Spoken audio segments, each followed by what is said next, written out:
Cuaderno de Cristianismo y Justicia número 211. Transformar la Iglesia y la sociedad en femenino. A cargo de María Clara Lucchetti Bingeber. Es profesora de Teología en la Pontificia Universidad Católica de Río de Janeiro y decana del Centro de Teología y Ciencias Humanas de la misma universidad, miembro del Consejo Editorial de la revista Concilium. Introducción. La cuestión de la mujer y de lo femenino vuelve a escena, tanto en el mundo secular como en el eclesial. ¿Será porque las mujeres están asumiendo papeles destacados en un mundo convulso, violento y movedizo? ¿Será porque el Papa Francisco vuelve sobre el tema una y otra vez? ¿Será por el recién creado grupo de trabajo sobre el diaconado femenino? Sea cual sea el motivo, en ese momento, cuando el mundo, como un todo, se encuentra inmerso en la violencia, afrontando tantos problemas económicos, políticos y sociales, se percibe la sensación, más o menos extendida, de que la mujer puede ser una protagonista importante en los procesos de cambio. En lo que atañe a la Iglesia ocurre algo parecido. Reiteradamente se ha escuchado al Papa hablando de la importancia de lo femenino y de la mujer. En sus pronunciamientos en el Vaticano, en sus viajes, es habitual percibir cómo el pontífice valora a la mujer y lo femenino en la vida de la Iglesia, la teología y la pastoral.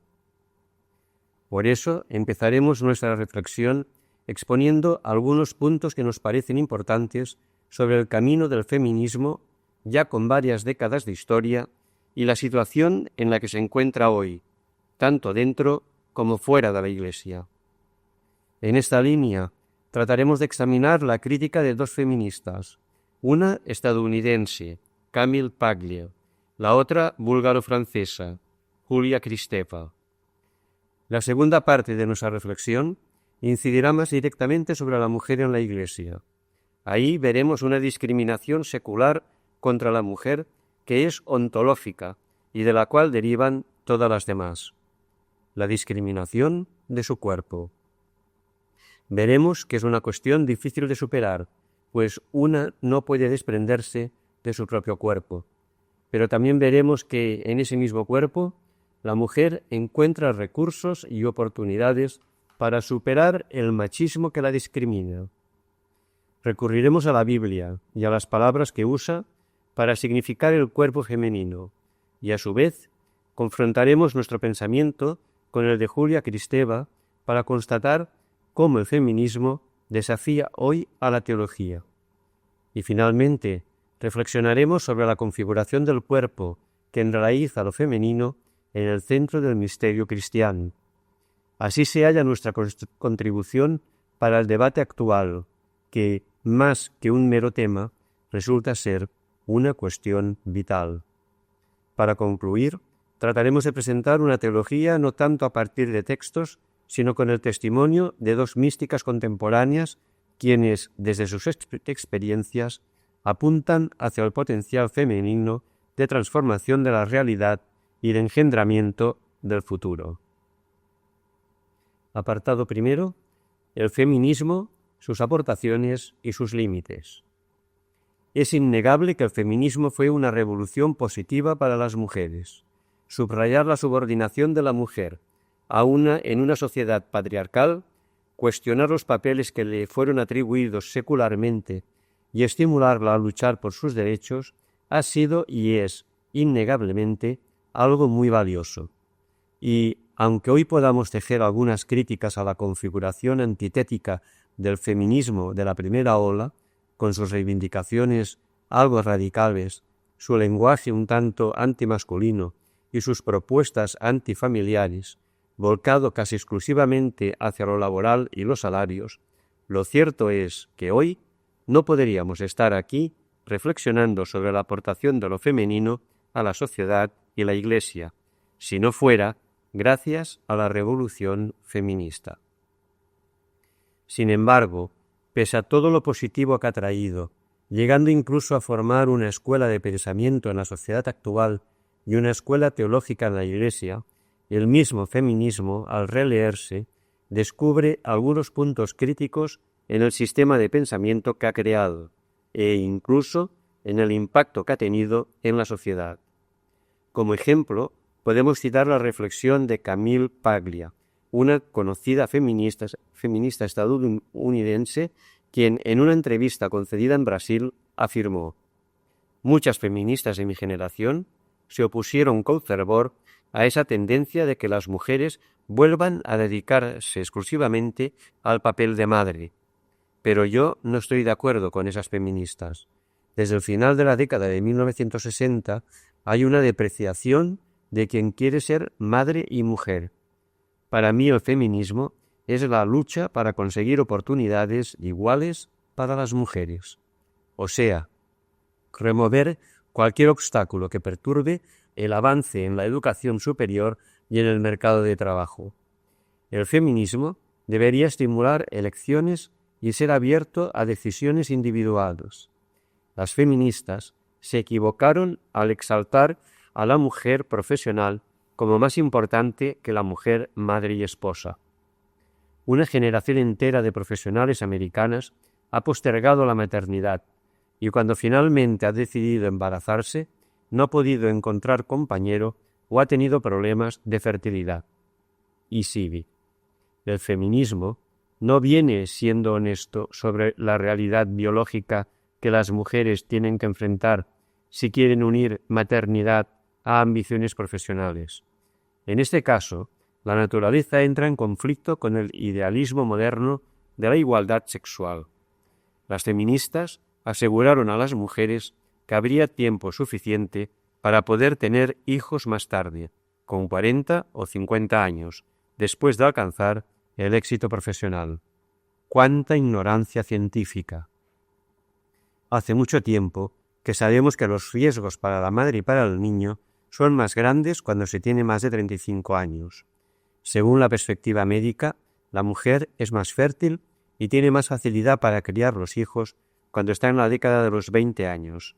Ser madre o padre a esa edad es bastante diferente a serlo a los 40.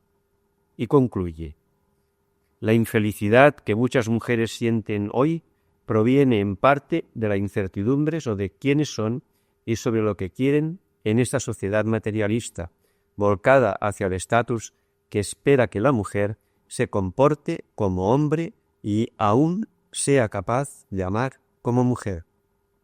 Camille Paglia añade que las mujeres descargan sus frustraciones sobre los hombres, culpándolos por todo, exigiendo que cambien, que piensen y actúen como mujeres, reduciendo su protagonismo. Eso, según Paglia, hace que las mujeres retrocedan y las debilita psicológica y afectivamente. La filósofa parece insinuar que hay una dimensión del feminismo que es extremadamente narcisista y que hoy se está mostrando con más vehemencia. Una música hecha de singularidades. Esta crítica también la secunda otra feminista, no estadounidense sino europea, Julia Kristeva, una psicoanalista búlgara radicada en Francia.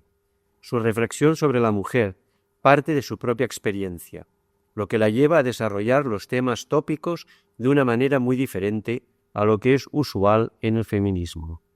Además, su discurso y su visión sobre el ser mujer en el presente y en el futuro se centra bastante en la singularidad del sujeto en permanente interacción, a veces conflictiva, con la alteridad. En otras palabras, el feminismo de Kristeva no está centrado tanto en las mujeres en tanto que sujeto colectivo universal, ni tampoco en las mujeres militantes, raramente célebres, sino que va más allá para ir a encontrarlas en su singularidad y subjetividad, lo cual les impide ser seres de lenguaje. Sobre eso tiene palabras dolorosamente verdaderas. El efecto mujer en nuestras sociedades supone una cierta relación con el poder y el lenguaje, o quizás con el poder del lenguaje, no poseerlos, sino ser el soporte mudo que los excede. Kristeva está convencida de que si una mujer tiene algo que perder, son apenas sus cadenas, pero al mismo tiempo considera imposible ser una summa sobre el segundo sexo, como defiende Simone de Beauvoir, quien habla en nombre de todas las mujeres. Según la psicoanalista, ahí se comete el mismo error que cuando se creyó poder hablar y actuar en nombre de todos los hombres, todos los proletarios u otra comunidad cualquiera. Prefiere hablar de su sexo como una música hecha de singularidades, de disonancias, de contrapuntos, más allá de los acordes fundamentales. Al leer a estas dos feministas contemporáneas, vemos que el feminismo respondió a algunas inquietudes de las mujeres que no tenían derecho a voto ni a participar en el mercado de trabajo o en el espacio público. Proporcionó más oportunidades para las mujeres. Sin embargo, la lectura crítica de toda esa trayectoria que viene haciéndose desde hace ya muchas décadas no parece ser unánimemente positiva. Muchas mujeres reaccionaron y dejaron el ámbito doméstico para participar del espacio público codo con codo junto al hombro, deseando ser dueñas de su propia vida. Sin embargo, la visión machista y patriarcal, cuyo deseo es dominar y controlar a las mujeres, se interpone continuamente con ese movimiento de liberación. Los cambios que resultan de esa acción femenina han sido difíciles de aceptar y en muchas sociedades se ha traducido en un aumento de la violencia contra la mujer. Violencia contra las mujeres. Un análisis de la situación de la mujer a nivel mundial nos lleva a percibir que existe la llamada violencia de género, un hecho cultural y social que concibe a la mujer como inferior al hombre. La introyección de la superioridad del modelo masculino, el mimetismo de la acción constante en relación con las generaciones anteriores a la nuestra, trae la violencia como un mecanismo fruto de un patrón familiar de subordinación y de un no cuestionamiento de las imposiciones masculinas. La primera gran violencia de la cual es víctima la mujer empieza en la educación.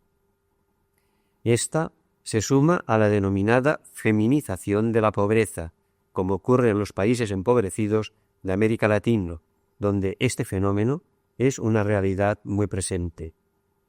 Una persona pobre, si además es mujer, lo es doblemente, pobre debido a su condición femenina que se agrega a su condición marginada, haciendo su vida aún más compleja y difícil. Así, de cada 10 personas pobres en el mundo, 7 son mujeres. Más de 60 millones de niñas no van a la escuela y más de 500 millones de mujeres no saben leer ni escribir. Ante esta realidad, miles de niñas que desean aprender a leer, escribir y ambicionan educarse necesitan luchar para ir a la escuela y cambiar así su destino. La violencia contra las mujeres es una de las violaciones a los derechos humanos más sistemáticas y extendidas que existen. Está arraigada en estructuras sociales construidas sobre la dominación de género más que en acciones individuales. Trasciende límites de edad, socioeconómicos, educativos y geográficos.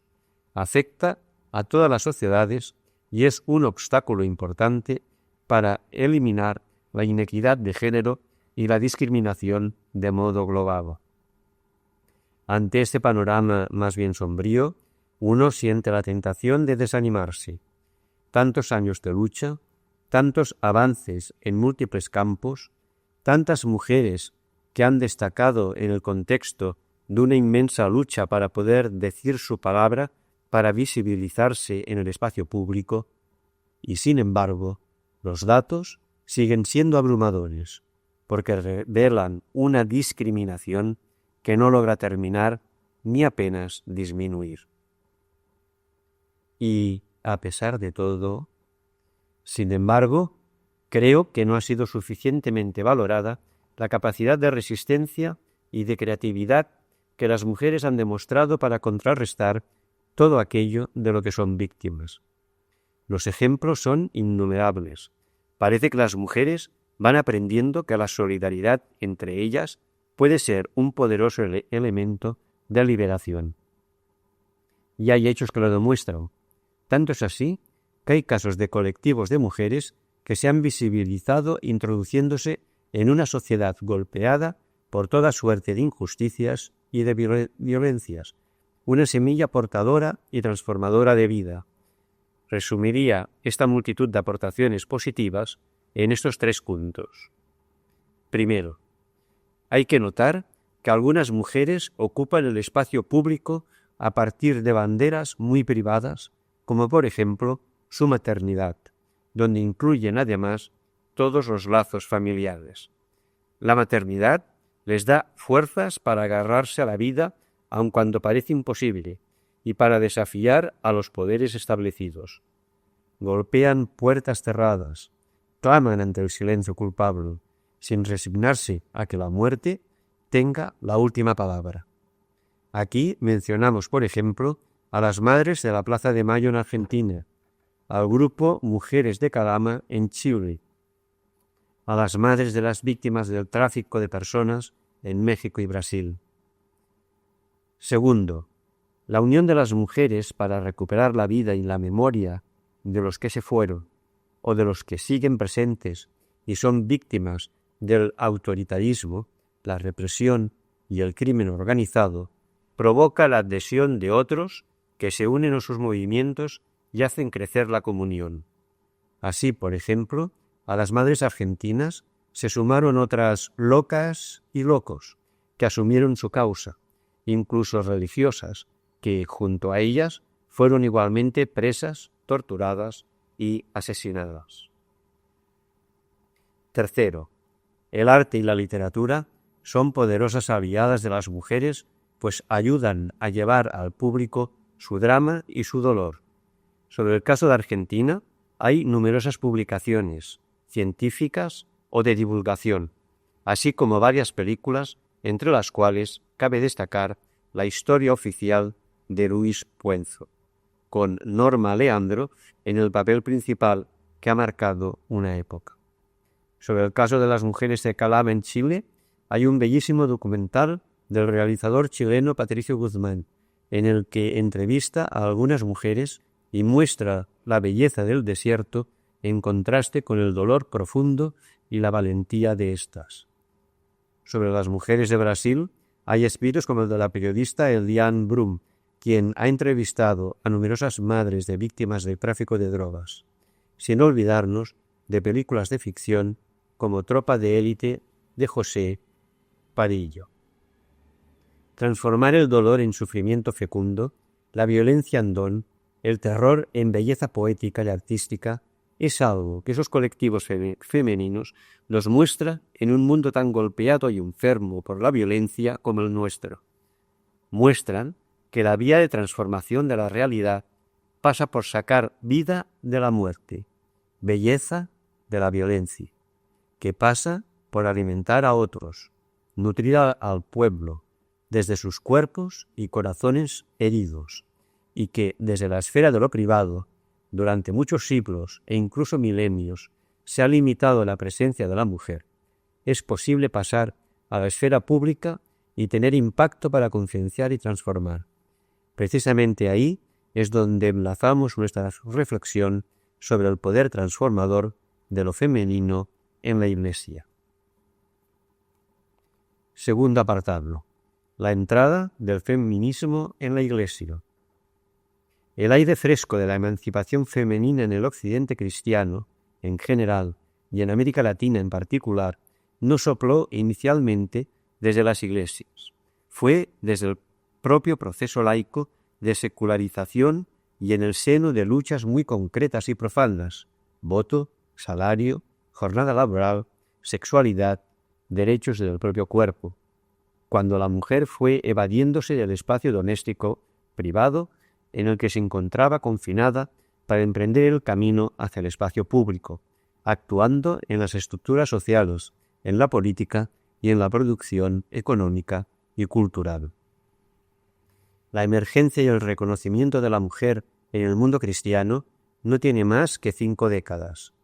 Después del gran evento del Concilio Vaticano II, la voz femenina empezó a hacerse oír más, reivindicando la ocupación de espacios dentro de la Iglesia y haciéndola efectiva, ya sea asumiendo la coordinación de comunidades a distintos niveles por el cuestionamiento de la imposibilidad de acceder al ministerio sacerdotal reservado a los hombres, ya sea por el camino de producción de una reflexión teórica sobre la experiencia religiosa y los contenidos doctrinarios de la fe cristiana desde su propia perspectiva de mujer.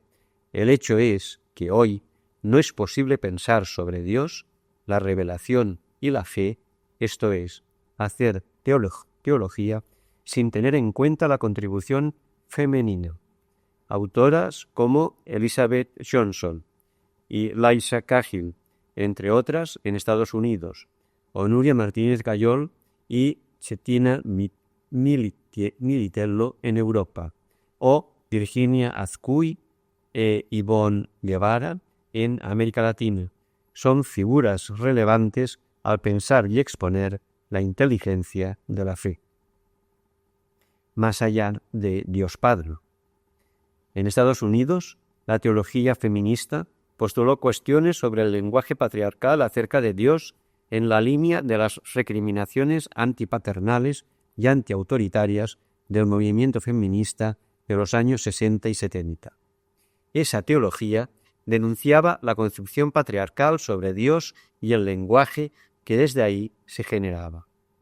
La reflexión teológica feminista ofrecía entonces un adiós al patriarcado. La operación mistificadora que atribuía valor universal al macho, olvidando la importancia no solamente de la mitad de la humanidad, que es mujer, sino también de toda persona en su unicidad y totalidad. En la sucesión histórica y hermenéutica, esa actitud práctica y cognitiva otorgaba peso y espacio a lo masculino en tanto que paradigma mayor del ser humano. Entraba entonces en acción una nueva hermenéutica de lo femenino también en el campo teológico, una hermenéutica que denunciaba la imposición de la ecuación Dios es macho, entonces el macho es Dios. Más allá de Dios Padre es el significativo título de la obra con la que, a principios de los años 70, Mary Daly declaró la imposibilidad de una conciliación entre cristianismo y antipatriarcalismo y proclamó la instauración de un nuevo y diferente simbolismo religioso. El padre asesinado por el feminismo es el modelo del ser y del actuar patriarcales, con el que el hombre se ha identificado en nombre de Dios. Carrie Elizabeth Borson, a su vez, critica la antropología teológica de dos maestros de la Iglesia, San Agustín y Santo Tomás de Aquín, al sostener que la concepción de la civilización occidental y cristiana es marcadamente androcéntrica. Es decir, uniendo los dos relatos bíblicos de la creación de la humanidad, el yavista, Génesis 2, 18 a 24, y el sacerdotal, de composición posterior, Génesis 1, 26, 27, como si fuera un mismo y único relato. La creación se interpreta en el sentido de una relación jerárquica entre ambos sexos. La mujer es creada después del hombre, a partir de él y para él. De ahí surge una dependencia ontológica, biológica y sociológica de la mujer y, peor aún, la concepción de que solamente el ser humano de sexo masculino es teomorfo, tiene la forma, la imagen de Dios. Esta tipología, con su desarrollo en toda la teología posterior, establece lo que Borson llama sexología teológica. Elizabeth Johnson reconoce que el hablar sobre Dios moldea y orienta la vida, no sólo de las comunidades de fe, sino de toda la comunidad social. Lo que podemos decir de Dios no es neutral, sino que tiene sus efectos positivos o negativos en la sociedad. El discurso patriarcal y androcéntrico sobre Dios ha promovido una penetrante exclusión de la mujer en el campo público y una subordinación de ésta a la imaginación y necesidades de un mundo diseñado principalmente por hombres. Elizabeth Johnson sostiene que en la Iglesia dicha exclusión se produce en todos los campos: credos eclesiales, doctrinas, oraciones, sistemas teológicos y litúrgicos, patrones espirituales, visiones de la misión y también en el orden, liderazgo y disciplina de la Iglesia. Teología feminista y opción para los pobres. Pero si bien las teólogas europeas construyeron su pensamiento siguiendo en algunos aspectos a las estadounidenses, pero distanciándose de ellas en otros, en América Latina, la teología feminista tuvo otras características. Su fecha de nacimiento se encuentra alrededor del año 1968, cuando la Conferencia de Medellín releía el soplo de la inesperada primavera del Concilio Vaticano II, en clave de inseparabilidad entre anuncio evangélico y lucha por la justicia. Los tres marcos de Medellín, la concienciación de que evangelizar en América Latina supondría una inclusión de la dimensión de opresión e injusticia presentes en el continente, el pensar teológico sobre la fe, haciéndose inseparablemente del análisis de la realidad atravesada por la injusticia, la aglutinación de las bases comunitarias que leían la conflictividad de la vida a la luz de las Escrituras para producir nuevos hechos transformadores, abrieron caminos y puertas para que la elaboración del discurso teológico encontrara un nuevo sujeto como punto de partida: los pobres y marginados del continente. Así, en los años 70, las mujeres latinoamericanas empezaron a aventurarse por los meandros del quehacer teológico a partir de la fuerte interpelación de los pobres y la opción por ellos que se iba cuajando en la Iglesia latinoamericana. En parte, su mirada y sus oídos se volvían hacia sus hermanas del norte, que venían abriendo la discusión sobre la posibilidad de pensar y hablar más allá de Dios Padre y del patriarcalismo dominante en la teología. Echar a andar una teología que las incluyera como productoras y no solamente como consumidoras, lo veían como un fuerte y bello desafío. Sin embargo, la teología latinoamericana desde la perspectiva de la mujer nace inseparable de la opción por los pobres y resulta constitutiva de su configuración. Y fue así como una nueva solidaridad empezó a darse en América Latina, la de las mujeres teólogas con las mujeres pobres de las comunidades de base. Las primeras se autocomprendían en tanto que portavoces de las últimas y responsables de la recuperación de sus derechos. Como fruto de todo este inicio de camino, surgió una disposición a repensar todos los grandes temas teológicos desde la óptica de las mujeres. Se buscaba una teología con rostro, con alma, con configuración de mujer, una perspectiva femenina de la teología en la que se destacara la importancia de redescubrir las expresiones femeninas de Dios. Ahí empieza un fecundo y sólido momento con publicaciones de mujeres teólogas, cuyo objetivo es revisitar y repensar los grandes tratados de la teología dogmática y la misma Biblia, a partir de su experiencia y sentir. Por un lado, la teología de las mujeres latinoamericanas se autopercibió como seguidora de la teología feminista estadounidense, sin la cual no habría encontrado el camino abierto para legitimar su itinerario. Sin embargo, identificaba igualmente una distinción importante en su forma y contenido. No se movía primordialmente impulsada por la lucha por la igualdad y la batalla antitética contra el machismo. Al contrario, luchaba para construir un discurso inclusivo, donde la diferencia por el hecho de ser mujer era un dato constitutivo e integral desde un principio. La manera de nombrar esa etapa del proceso evitaba la palabra feminismo o feminista, pues deseaba distanciarse del tono reivindicativo y antagónico de la teología hecha en otras latitudes. se daba preferencia a expresiones como teología desde la óptica de la mujer, teología hecha por mujeres o teología a partir de la mujer. En esa misma línea iban las tesis doctorales y trabajos académicos de todo tipo. En el área de la teología sistemática se trabajaba la relación de Jesús con las mujeres, el rostro maternal de Dios Padre, el pensar de una iglesia incluyente que tomara a la mujer como sujeto productor de bienes simbólicos y no como consumidora pasiva. Una iglesia alegre y participativa. Ese modo de hacer teología permanece hasta nuestros días y no es algo aislado del quehacer teológico femenino mundial.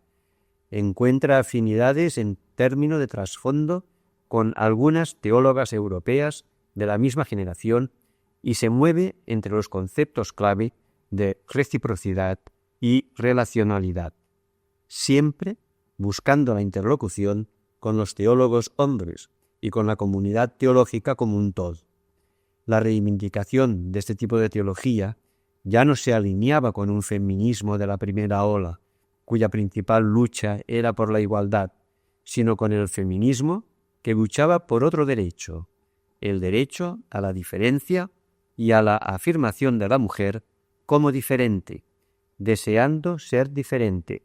Así es como esa teología, en diálogo incluso con obras de mujeres de otras áreas del saber, recalca la identidad de la mujer como otra, distinta del hombre, y que quiere seguir siéndolo, incluso en la manera de sentir y de pensar a Dios, produciendo otra teología del feminismo que se autocomprendía más en dependencia con la teología hecha desde el paradigma de la igualdad.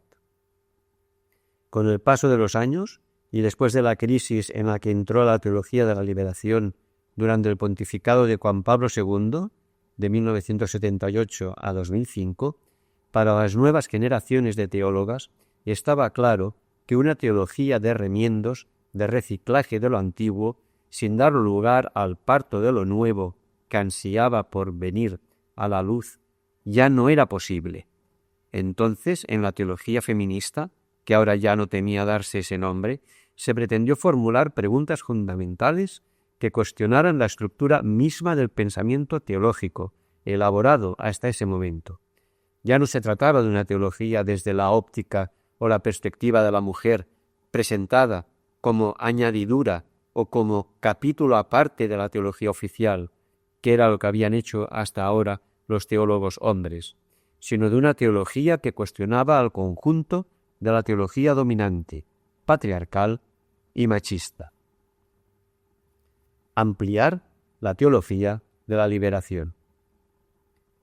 De este modo, las mujeres teólogas latinoamericanas se dispusieron a dialogar con las autoras que habían consagrado nuevos métodos de trabajar con la Biblia, con la revelación, con el dogma. Y, sobre todo, siguieron los pasos que su primordial pertenencia, la teología de la liberación, ha dado. En cuanto a la teología de la liberación, ensancha su abanico de intereses hacia otros temas más allá de los estrictamente sociales, económicos y políticos, y empieza a trabajar sobre ecología, cultura, crisis de la modernidad, género, raza y etnia. La teología feminista latinoamericana encuentra en la perspectiva de género un ángulo más adecuado desde donde construir su reflexión y su discurso. Es decir, no se pierde en absoluto la perspectiva de inclusión de los que están al margen de la sociedad y del progreso. Al contrario, esa problemática sigue, quizás más que nunca, desafiando e interpelando a la teología.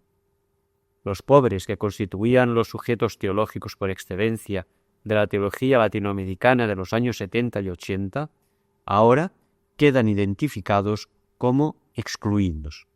Pero esos excluidos de todo beneficio traído por el progreso y el bienestar, ahora tienen unos rostros más diversificados que antes y forman un mosaico de riqueza mucho mayor y más complejo que, a su vez, desafía la teología en múltiples direcciones.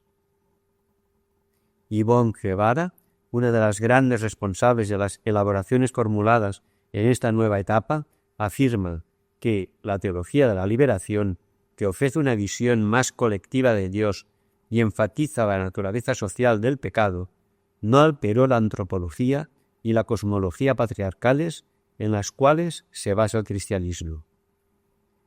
Con ello, entendemos que la autora quiere que la lucha por la liberación social, económica y política, con la que la teología de la liberación pretendía colaborar con la aportación de una palabra específica y diferente, no contempló ni alcanzó, con su esfuerzo, otras exclusiones igualmente necesitadas de liberación, como por ejemplo la opresión de la mujer, la exclusión sexual y de género, así como las raciales y étnicas. Por consiguiente, sería necesario un nuevo paso, un salto de calidad en otra dirección, a fin de lograr esa liberación que la mitad de la humanidad espera. Así es como Yvonne Guevara definirá el salto que la teología feminista está dispuesta a dar. Hablar de Dios y de la cuestión de género es hacer una doble afirmación. En primer lugar, es afirmar que lo que decimos de Dios está conectado a nuestras experiencias históricas, a nuestra vivencia. Después, que nuestra misma idea de Dios, así como nuestra relación con Él, ella o con su misterio, viene marcada por lo que llamamos construcción social y cultural del género. De este modo, las luchas más propiamente feministas, tan presentes en la teología occidental y también en América Latina, en el campo de las ciencias sociales y humanas, empezaron a interesar igualmente a las teólogas. Temas como la corporeidad, la sexualidad, la moral, con todas sus candentes y delicadas cuestiones sobre los derechos reproductivos y todo lo que concierne a la moral cristiana en cuanto al misterio del cuerpo humano, sus funciones, su vocación, su misterio creado por Dios, pasaron a configurar la agenda de la teología feminista latinoamericana. En ese campo hay que reconocer que las teólogas protestantes avanzaron más que las católicas, sobre todo debido a la diferente estructura eclesiástica que enmarca el trabajo teológico de las dos confesiones. Teología ecofeminista. A destacar también la apertura del área ecofeminista que se dio por todo el continente. La apertura y la atención a esa nueva área interdisciplinaria de reflexión ha permitido a la teología feminista latinoamericana dialogar con toda la reflexión ambiental, esto es, con la filosofía, las ciencias sociales, el derecho ambiental, etc. Sin duda, es un área que promete un gran crecimiento futuro. Toda la reflexión sobre la ecología en cuanto a derechos de la tierra y de la naturaleza va de la mano de la reflexión sobre los derechos de la mujer, en tanto que forma de opresión aún vigente y presente en la sociedad y en la Iglesia. En la medida en que el ecofeminismo significa el fin de todas las formas de dominación, la teología no puede estar fuera de ello, y menos aún la teología feminista, que sigue haciéndose en clave de liberación de todas formas de opresión y de lucha por los derechos no respetados. Entre las cuestiones que atañen a este nuevo momento de pensar teológicamente sobre lo femenino, resulta central la cuestión del cuerpo.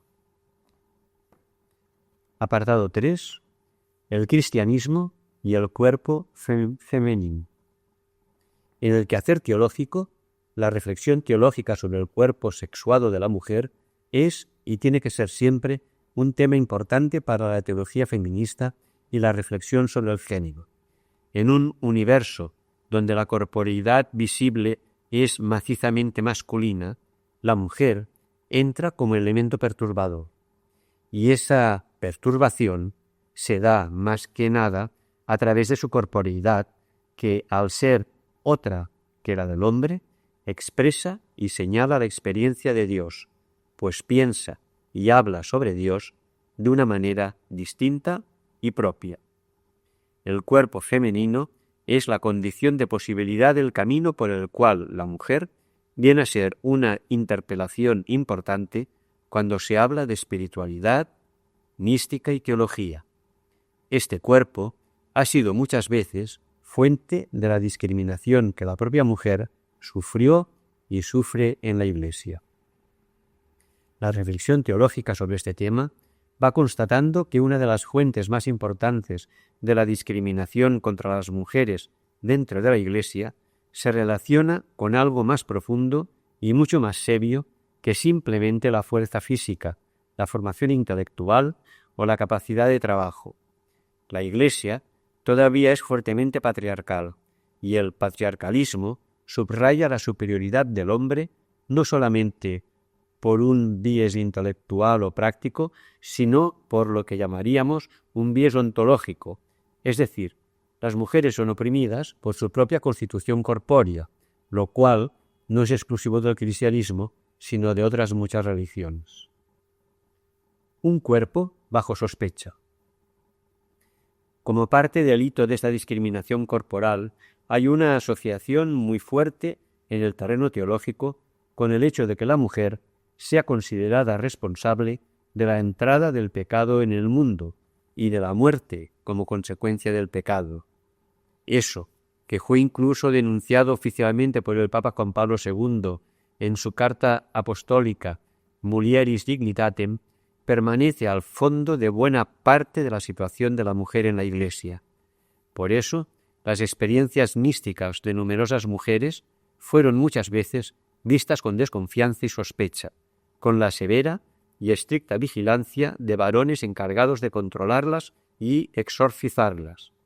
Múltiples y riquísimas experiencias místicas de mujeres verdaderamente agraciadas por Dios, con comunicaciones espirituales muy íntimas, permanecieron ignoradas en un universo donde las vías de divulgación estaban en manos de unos pocos y donde casos como el de Santa Teresa de Ávila son las excepciones que confirman la regla. A lo largo de la historia de la Iglesia, la mujer fue mantenida a una prudente distancia de lo sagrado y de todo cuanto lo rodea, así como de la liturgia, de los objetos y espacios rituales y de la mediación directa con Dios. Todo eso, evidentemente, requiere un cuerpo puro y la desconfianza de si la mujer realmente lo posee es enorme. A pesar de todos los avances y progresos en la participación de la mujer en múltiples niveles de la vida eclesial, aún sigue pesando sobre ella el estigma de ser la seductora, inspiradora de miel, fuente de pecado para la castidad del hombre y el celibado del clén. Entre la mujer y el misterio, difícil y raramente, se reconoció y legitimó una sintonía en términos de la alta mística de las experiencias más profundas de Dios, relegándola al campo de las devociones menores. Este dato resulta bastante terrible y demanda una reflexión muy seria en el seno de la Iglesia, pues si es posible luchar contra la discriminación intelectual por el acceso a los estudios y a la formación, contra la injusticia profesional, intentando mostrar capacidad y especializándose, ¿qué se hace con la propia corporeidad? ¿Debe negarse, eludirse, ignorarse en su enriquecedora diferencia? Fecundidad, sexualidad, apertura. Julia Kristeva, que no es teóloga ni mucho menos cristiana o creyente, nos ofrece alguna pista cuando valora la fecundidad que caracteriza a la mujer como inseparable de su sexualidad.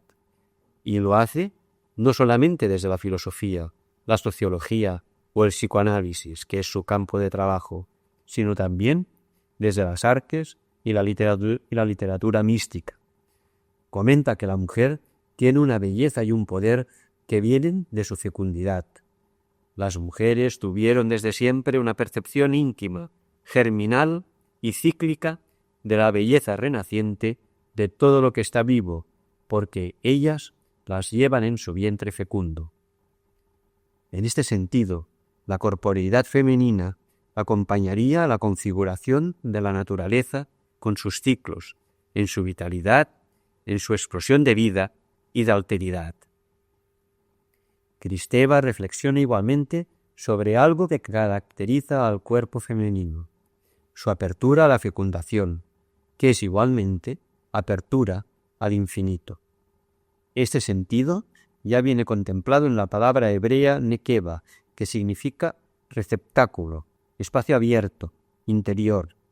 La corporeidad femenina abierta, receptiva, disponible a la fecundación y a la entrada y a la acogida amorosa del otro, es algo que intriga profundamente a la pensadora búlgaro-francesa al reflexionar sobre lo femenino y la mujer.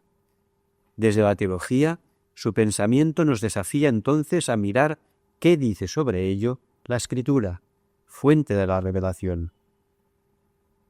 Con precaución puede usarse el término nekeva para referirse a las mujeres, aunque el término oficial en singular es ischa. La gran diferencia está en que el primero se utiliza más para referirse a la hembra de los animales, aunque también a los humanos, en cuanto macho y hembra. En el Pentateuco, especialmente la tradición sacerdotal, prefiere este término para enfatizar el aspecto de reproducción en la diferenciación de géneros. Los diccionarios bíblicos en general identifican nekeva en la explicitación de lo que sería la hembra en el sentido de abierta, perforada. En suma, nekeva es la hembra tanto de humanos como de animales. Desde ahí, Kristeva desafía y a nuestro entender inspira a la teología al defender la importancia de la apertura fecundable del cuerpo femenino y la pasión maternal como un discurso que no puede perderse, pero que de hecho se encuentra un poco ignorado en Occidente. Es la pasión maternal la que moldea y configura al sujeto humano. Por eso, la imagen de la mujer embarazada la fascina, y más concretamente, la imagen de la anciata, que escucha la palabra del arcángel y siente que de su cuerpo germina el no todavía otro, que ya es un rubor de amor.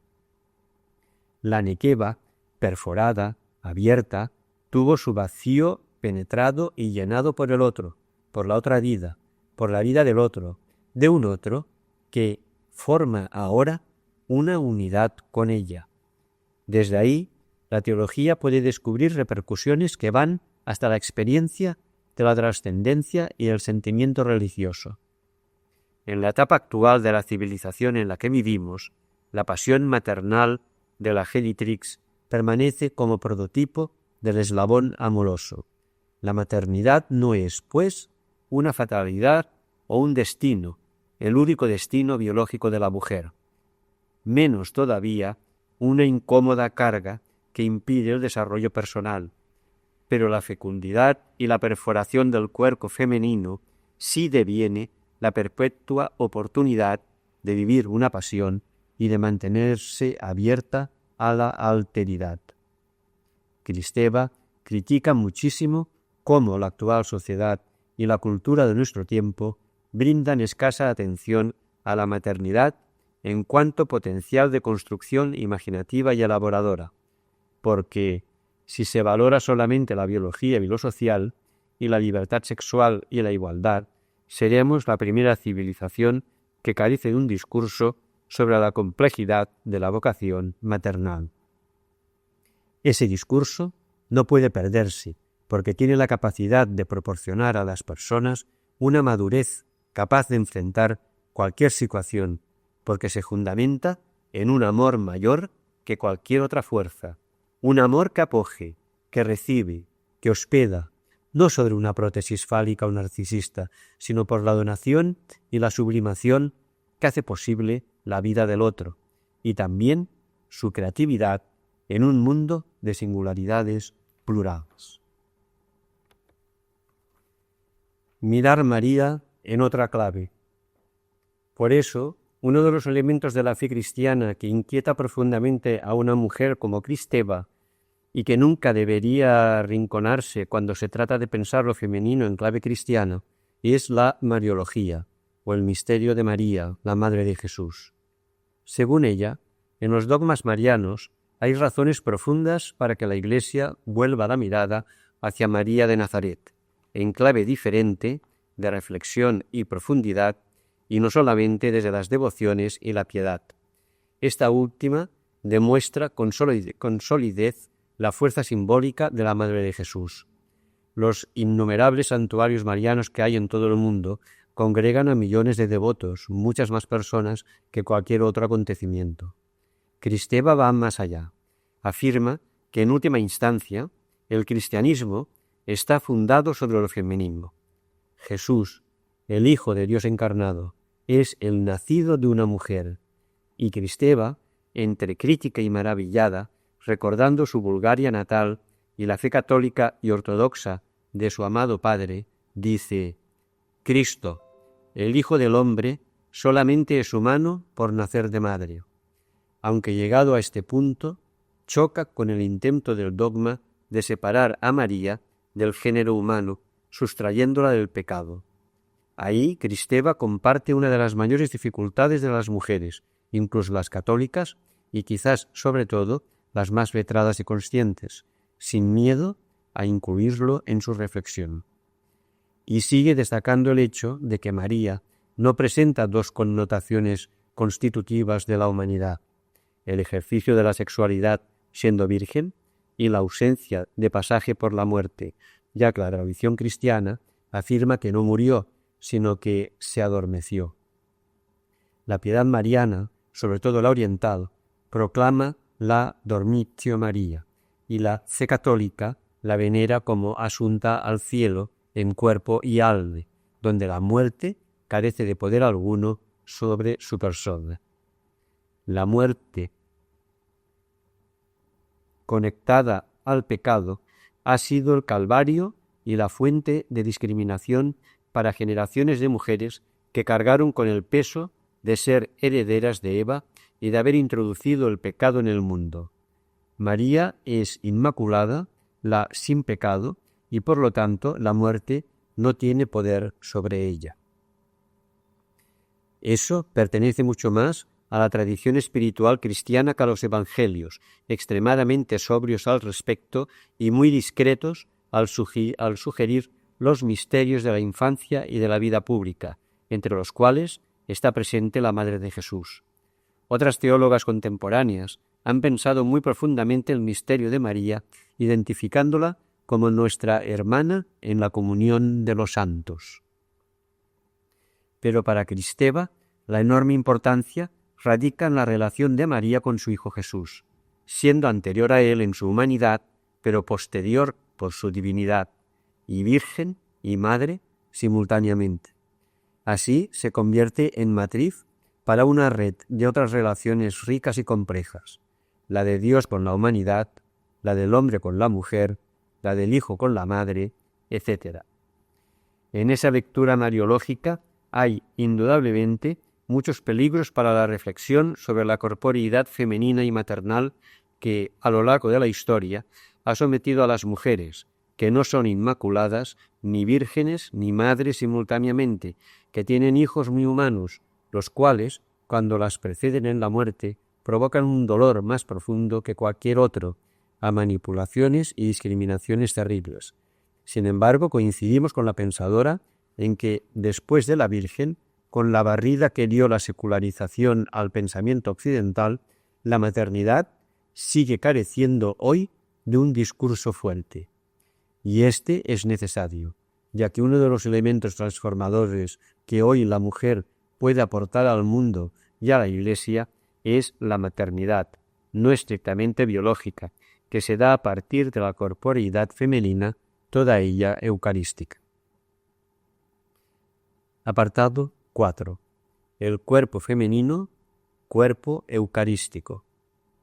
Con la emergencia de las mujeres en los espacios públicos y eclesiales, podemos ver que han introducido una nueva manera de vivir la experiencia de Dios y de reflexionar sobre ella, elaborando nuevos aspectos de la espiritualidad cristiana que enriquecen el conjunto de la comunidad de fe. Las mujeres tenemos una manera de experimentar y de hablar sobre nuestras experiencias espirituales que es inseparable de nuestros cuerpos. Presentamos y hacemos visible nuestra propia corporeidad cuando hablamos sobre el misterio de Dios, introduciendo una novedad en la comprensión de la vida espiritual y de la acción del Espíritu de Dios en el mundo. Además de eso, este mismo misterio de Dios que afecta y configura la corporeidad sexuada de las mujeres, revela otros aspectos de su identidad que dan un aporte inestimable al pueblo de Dios. Uno de los más importantes que acabamos de mencionar es, nos parece, la dimensión eucarística constitutiva del cuerpo femenino. A través de su misma corporeidad, las mujeres pueden evocar y comunicar experiencias espirituales que frecuentemente resultan más difíciles de expresar para los varones. Nos referimos, por ejemplo, a la experiencia de sentirse esposa de Cristo, de vivir el matrimonio espiritual, o a la experiencia central de ser fecundada por el Espíritu de Dios, dando nuevo cuerpo al Verbo hecho carne y mediando siempre de nuevo el misterio de la encarnación dentro del mundo. Es evidente que en la historia del cristianismo muchos hombres también vivieron esta experiencia de un modo profundo y bello. A menudo aparecen hombres que han liberado su dimensión femenina, su ánima en su relación con Dios. Muchos de esos místicos y directores espirituales han usado una variedad de recursos lingüísticos y metáforas para referirse al ser humano como interlocutor de Dios, como por ejemplo almo, que es más bien una palabra femenina, o la experiencia de tomar leche del pecho del Salvador, etc. Sin embargo, a pesar de que la experiencia de Dios en toda su belleza y radicalidad se ofrece a toda criatura humana, en el cuerpo femenino tiene algunos elementos más evocadores y otras analogías simbólicas particularmente poderosas. Por ejemplo, hay una dimensión de la vida cristiana en la que las mujeres emergen como sujetos privilegiados, la identificación de su corporeidad con el sacramento de la Eucaristía. Son las expresiones precisas que se emplean en la práctica sacramental términos tales como transustanciación y presencia real, que significan que el cuerpo y la sangre del Señor, bajo las especies del pan y del vino, son dados al pueblo como alimento y bebida. Parece que eso deviene constitutivamente posible en el cuerpo femenino. Pan, partido y compartido. Alimentar a otros con el propio cuerpo es la vía suprema que Dios mismo ha elegido para estar definitiva y sensiblemente presente en medio de su pueblo. El pan que partimos y compartimos, que confesamos ser el cuerpo de Jesucristo, nos refiere al gran misterio de su encarnación, muerte y resurrección. Es su persona dada en alimento, es su vida corporal hecha fuente de vida para los cristianos. Antropológicamente, las mujeres son aquellas en cuya corporeidad existe la posibilidad física de comprender y realizar la divina acción eucarística. Durante todo el proceso de gestar, dar a luz, proteger y nutrir la nueva vida, tenemos el sacramento de la Eucaristía, el acto divino por excelencia, que acontece una y otra vez. Algunos podrían ver aquí una clara llamada a proseguir con la discusión sobre el futuro del ministerio ordenado para las mujeres, pero no es nuestra intención en este momento. Lo que intentamos decir es que, quizás debido a su vocación eucarística expresada corporalmente, las mujeres estén llamadas a reinventar y recriar en el interior del pueblo de Dios nuevas maneras de vivir el servicio y el ministerio permanente, ordenado y tradicional, tal como ha existido hasta ahora. Un Dios madre que alimenta. El cuerpo femenino, fuente de tanta sospecha y prejuicios a lo largo de la historia, es un camino poderosamente iluminador e inspirador para la teología sacramental durante nuestros tiempos cambiantes y movedizos, dado que presenta nuevos paradigmas más allá de las siempre presentes cuestiones de género. Por ejemplo, desde hace mucho tiempo, la imagen de Dios como madre que alimenta y nutre a sus hijos con la leche de su pecho, está muy latente en la tradición espiritual y mística de la Iglesia.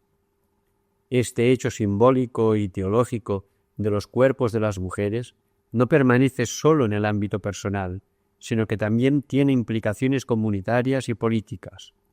El hecho de tener un cuerpo eucarísticamente configurado supone un impacto sobre cada uno de los hechos y movimientos que las mujeres realizan, y muchas veces una influencia pública efectiva.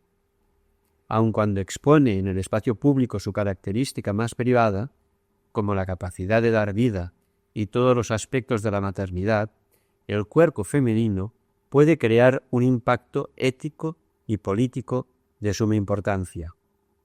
Concretamente, esto queda patente en los casos antes mencionados de las madres de Argentina, Chile o Brasil. Artesanas del futuro. La carne y la sangre de Jesucristo son alimento para el pueblo, pero la fuente última de este alimento es el Padre que entrega a su Hijo para que el pueblo no tenga más hambre ni tristeza, sino que esté nutrido y lleno de vida. Por lo tanto, si el niño simboliza la humanidad que, con ardiente deseo, se vuelve hacia el Creador, clamando por el pan de la vida, los seres humanos, y especialmente las mujeres que amamantan niños, están soportando la terrible y seguramente dolorosa responsabilidad de traer a la existencia la nueva generación humana. Ellas son las artesanas del futuro y responsables de la continuidad de la vida en su sentido más profundo. He aquí por qué el real significado de la capacidad física de las mujeres de amamantar con su pecho es un tema de extrema vulnerabilidad y al mismo tiempo de profunda belleza. Por otro lado, es algo que remite a una compasión calificada y también a formas de acción ética y política que no son meramente privadas. Creemos que esto es cierto no solo biológicamente para esas mujeres que son madres biológicas y vivieron la experiencia del embarazo, del parto y la lactancia, sino también para esas mujeres que lo experimentaron tanto biológica como simbólicamente. Todo el drama de la salvación está presente en las palabras y gestos de Jesús. Tomad y comed, esto es mi cuerpo, esto es mi sangre, por vosotros. Lo leemos en Mateo 26:26. Y sigue presente y activo en los cuerpos de las mujeres. El cuerpo femenino, que es extensivo y se multiplica en otras vidas y en las vidas de otros, que se da a sí mismo como comida y nutre con su carne y sangre las vidas que ha concebido, es el mismo cuerpo que se gasta y muere arando la tierra, trabajando en las fábricas y en las casas, removiendo cacerolas y limpiando pisos, hilando, tejiendo, cosiendo y lavando ropa, organizando reuniones, liderando luchas y dirigiendo cantos. Es el cuerpo de la mujer, eucarísticamente dado para la vida de los demás, real y físicamente distribuido, comido y bebido por aquellos que, como hombres y mujeres de mañana, seguirán la misma lucha de paciencia y resistencia, dolor y valor, alegría y placer, vida y muerte. Acto de entrega y amor. Partir el pan y distribuirlo, estar en comunión con el cuerpo y la sangre del Señor hasta que Él venga nuevamente, significa para la mujer de hoy, aun en medio de las más miserables y negativas situaciones, reproducir y simbolizar en la sociedad y en la comunidad creyente el acto divino de entrega y amor, de forma que el pueblo pueda crecer y la plenitud de la vida pueda celebrarse en la fiesta de la liberación verdadera y final. Las mujeres, alrededor de toda la tierra, comparten con sus hermanas la misma vocación sacramental, el mismo destino eucarístico, llamado a abrir un nuevo camino, un posible futuro, de forma que este acto sacramental pueda convertirse progresivamente en una presencia real, reconocida, creída, acreditada y vivida. Apartado quinto. La fuerza transformadora de la mística femenina. La transformación del mundo y de la Iglesia en femenino se producirá, pues, por la capacidad constitutiva de la mujer de desear darse, entregarse y ser vida para muchos.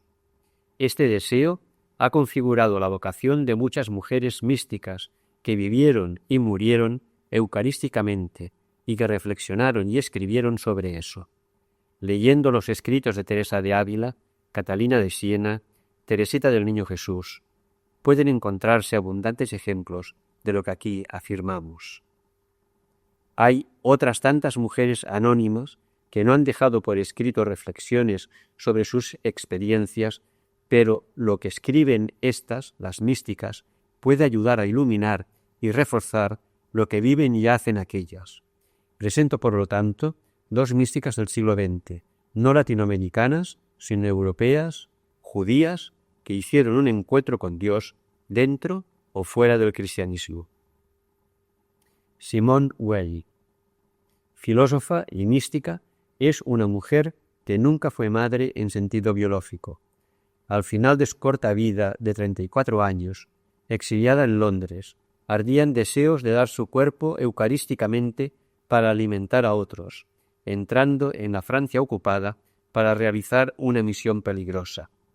Ella creía que la verdadera santidad lleva al deseo de entregar el propio cuerpo y vida para alimentar a todos los hambrientos y necesitados del mundo. Nos dice, es la muerte espiritual, que es igualmente una operación corporal. El hombre se da a sí mismo para alimentar las criaturas de Dios. Si Dios es el único y verdadero alimento deseado y real para los seres humanos en el mundo, entonces aquellos que están llenos de Dios deben alimentar a otros con su cuerpo y vida. A pesar de no haber comulgado jamás, porque no aceptó bautizarse hasta el momento de su muerte, Simone Weil estaba profundamente enamorada de la Eucaristía y desarrolló una mística eucarística coherente con la totalidad de su vida, de un radicalismo impresionante. Actualmente, uno de los mayores expertos en su pensamiento, el filósofo francés Emmanuel Gabellieri, ha dicho que esta mística eucarística weiliana no tiene parangón en la historia del cristianismo, desde Catalina de Siena, cuyos textos ella leyó en Marsella, juntamente con el sacerdote dominico francés Joseph-Marie Perrin. Weil buscó siempre realizar este don radical de sí a través de la vida real. Además de eso, no creía que fuera suficiente con ofrecer sus capacidades y energías intelectuales. Necesitaba sentir en su cuerpo el sello y el dolor de la oblación. Durante el año en el que trabajó en una fábrica como obrera, ofreció su cuerpo a la dureza y al dolor del pesado trabajo de los hornos siderúrgicos hasta sentirse marcada por el hierro candente de la esclavitud. Esta experiencia consumió su juventud y la dejó para siempre marcada con la señal de la cruz. Además, esa experiencia estaba configurada por un amor que la llevó a acercarse a los obreros, a compartir sus vidas, sus angustias, su cansancio, sus esperanzas, para, a partir de ahí, repensar su condición y encontrar caminos para transformar la opresiva condición del trabajo moderno. Le ocurrió lo mismo con su trabajo en el campo, donde experimentó una intensa consolación espiritual juntamente con la fatiga corporal que sintió durante la estación de la vendimia en la finca del escritor católico Gustave Thibon, cerca de Marsella. Ella explica sus sentimientos en términos claramente eucarísticos. La fatiga de mi cuerpo y mi alma es transformada en alimento para un pueblo que tiene hambre. Y continúa. Deberíamos pedir que seamos transportados en Cristo y Cristo en nosotros. Pedir que Dios transforme nuestra carne en la carne de Cristo, de forma que podamos ser comestibles por parte de todos los afligidos. Y, aún después, si el trabajo de cultivo del suelo me hace adelgazar, mi carne realmente se convierte en grano. Si el grano sirve para la hostia de la comunión, mi carne se convierte en carne de Cristo. Quien quiera que cultive la tierra con esta intención, debe convertirse en un santo.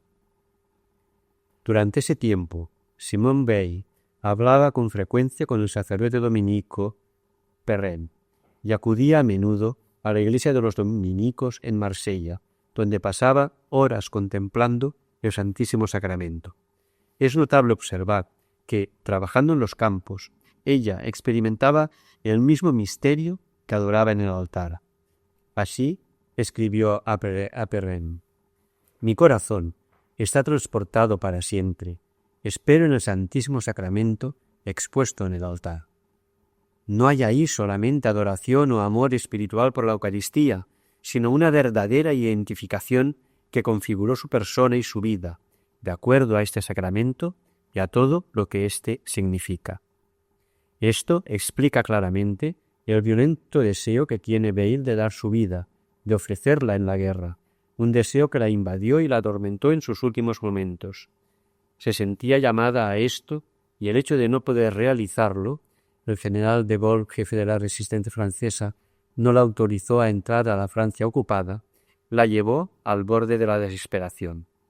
Ella sentía que su vida solo tendría sentido dentro del arquetipo de ese don, si la compartía con las víctimas de la guerra que se estaba librando en aquel momento. Entre sus últimos escritos hay uno que representa la culminación de su mística eucarística, el denominado la loca oración, la folle prière, cuyo radicalismo tiene muy pocos precedentes en la historia de la mística cristiana. Vale la pena la siguiente cita, pese a su longitud, por la importancia del contenido que encierra.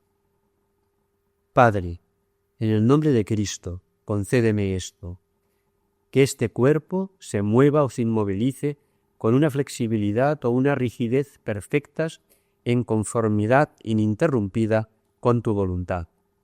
Que este oído, esta vida, esta vista, este gusto, este olfato, este tacto, reciban la huella perfectamente exacta de tu creación. Que esta inteligencia, en la plenitud de la lucidez, encadene todas las ideas en conformidad perfecta con tu verdad. Que esta sensibilidad experimente con la mayor intensidad posible y en toda su pureza todos los matices del dolor y la alegría. Que este amor sea una llama absolutamente devoradora de amor a Dios por Dios. Que todo sea arrancado de mí, devorado por Dios, transformado en sustancia de Cristo y dado a comer a los desdichados cuyo cuerpo y cuya alma carecen de toda clase de alimento. Padre, realiza esta transformación ahora, en el nombre de Cristo, y aunque lo pida con fin perfecta, satisface esta petición como si fuera pronunciada con una fe perfecta. Padre, puesto que tú eres el bien y yo soy lo mediocre, arranca de mí este cuerpo y esta alma para hacer de ellos algo tuyo, y no dejes subsistir en mí eternamente más que este arrancamiento mismo, o bien la nada. Etty Hillesum, joven judía de 27 años, formada en Derecho y Psicología durante el inicio de los años 40 y en plena ascensión nazi, vivía en Ámsterdam una vida libre como ama de llaves y amante de un hombre de 62 años. Un día conoció a Julius Speer, discípulo de Jung, y se convirtió en su compañera intelectual y amante. Speer, judío y hombre de fe, demostró el camino de la oración. Al abrirse a la oración, Etty empezó a vivir experiencias místicas fuertes y profundas, que confesó por escrito en los diarios y cartas que dejó. Escribió menos que Simone Weil, y sus escritos tampoco son tan elaborados como los de la filósofa, ya que Eti no se consideraba una intelectual. Aunque inicialmente era agnóstica, reencuentra el Dios de Israel con inmensa profundidad y su vida pasa a quedar configurada por sus experiencias interiores. La enorme riqueza de estas le permite experimentar alegría y paz en medio de los horrores del nazismo. Esa vida interior la lleva a tomar la decisión de no escapar al campo de concentración y a la deportación, tal y como podría haber hecho, y presentarse voluntariamente en el campo de Westerbork para ayudar a Dios y salvar su pueblo. En Westerbork, campo de selección antecámara de la solución final de Auschwitz, se convirtió en el corazón pensante de estas tiendas de campaña, el corazón pensante de todo el campo de concentración. Su alma antigua, de más de 1000 años y heredera de una larga y preciosa tradición espiritual, encontró allí su máxima expresión. Entregada sin reservas al servicio de su pueblo, su deseo crecía incesantemente y lo expresaba con términos que nos recuerdan a Santa Teresita del Niño Jesús. Westerbork, microcosmos desde el cual su corazón compasivo y su deseo de donación alcanzan los límites del universo, apenas me basta. El 2 de octubre de 1942 escribe: «Me gustaría estar en todos los campos a través de Europa. No deseo mi seguridad. Quiero ser, en cada lugar, una pequeña parcela de fraternización con aquellos que llamamos enemigos. Quiero comprender todo cuanto sucede. Me gustaría transmitir a todos aquellos que yo pueda alcanzar, y yo sé que son numerosos, mi manera de ver el mundo». Libre espiritualmente, como siempre, no dudará en usar términos más que cristianos eucarísticos para expresar sus deseos al final de su último diario, fechado el 12 de octubre de 1942. Partí mi cuerpo como pan y lo compartí. ¿Y por qué no? Estaban hambrientos y sentían falta de eso por tanto tiempo. Y termina su diario con las siguientes palabras: «Quisiera ser un bálsamo derramado sobre tantas heridas». A partir de ahí, solo escribirá algunas cartas a los amigos que se quedaron atrás y se dedicará a derramar ese amor que le llena el pecho sobre todos los que están sufriendo en el campo. Y posteriormente, en el traslado a Auschwitz y en el propio campo de exterminio. El testimonio de Eti Gilesú resuena hoy intacto y más elocuente a oídos de nuestros contemporáneos. Educada bajo la libertad del espíritu que sopla donde quiere, enseña a cuidar del Dios descubierto en el interior de cada uno para poder afrontar las adversidades de la realidad y cargar compasivamente sobre sus débiles hombros el dolor de los demás para hacerlo suyo y ayudar a Dios a redimirlo. Conclusión. Esas dos mujeres, por sí solas, explican con sus experiencias lo que hemos reflexionado a través de estas páginas. Su experiencia espiritual no las ha paralizado ni alienado, al contrario, las impulsó a responder a grandes urgencias y a los desafíos de su tiempo con una creatividad que sólo el espíritu alcanza. Son mujeres libres y conscientes, en cuyas vidas se perciben rasgos de banderas que el feminismo presentará avant la lettre, pero igualmente se dejan llevar por el deseo de Dios y la compasión por los seres humanos. Y así van más allá del feminismo y de cualquier otra corriente de pensamiento o ideología, ya que la transformación que realizan viene del Espíritu de Dios que sopla por doquier. Paradójicamente, su entrega y su reflexión son testigos del futuro, ya que abren caminos allá donde la humanidad puede avanzar hacia su total y plena humanización. Amigas de la vida son también las madres de Calama, de Plaza de Mayo y de las favelas de Río, caminando juntas la travesía del dolor de la cruz hacia la alegría de la Pascua. Esa es la vocación de toda mujer y la gran contribución que lo femenino trae con su apertura vital. Creer más en la vida que en la muerte y no temer dar su vida para que eso se haga realidad. Habitar su cuerpo perforado y dividido, para que haya vida para todos en este violento mundo amenazado por la destrucción y lleno de desafío. Final del cuaderno 211.